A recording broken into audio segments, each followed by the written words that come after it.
23 மாதங்கள் 22 மாதங்களிலேயே தேர்தலை காண இருக்கின்ற நாம் நாடாளுமன்ற தேர்தல் வெற்றி பெற்றுவிட்டோம். நாடாளுமன்ற தேர்தல் முடிவுகள் வந்துவிட்டது.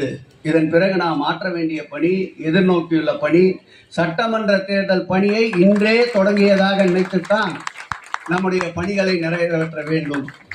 தமிழன் தன்மானத்தோடு வாழ வேண்டும் என்றால், நம்முடைய குரல் எப்பொழுதும் ஒன்றியத்தில் ஒலிக்க வேண்டும் என்றால், தாழ்த்தப்பட்ட, பிற்படுத்தப்பட்ட, மிகவும் பிற்படுத்தப்பட்ட சமுதாயம் மிளிர வேண்டும் என்றால், பெண்ணினதற்கு பாதுகாப்பு வேண்டும் என்றால், கல்வியை இல்லாமல் இருந்த செய்த காலங்கள் மாறி இல்லாமையை இல்லாமல் செய்கின்ற காலம் வர வேண்டும் என்றால், பொருளாதாரத்திலே ஏற்றம் பெற வேண்டும் என்றால், பாலின தொல்லைகள் அகற்றப்பட வேண்டும் என்றால், நாடு வளர்ச்சி காண வேண்டும் என்றால், தன்மானத்தோடு திராவிட முன்னேற்ற கழக தொண்டனும் பொறுப்பாளர்களும் தலைநிமிர்ந்து நடக்க வேண்டும் என்றால்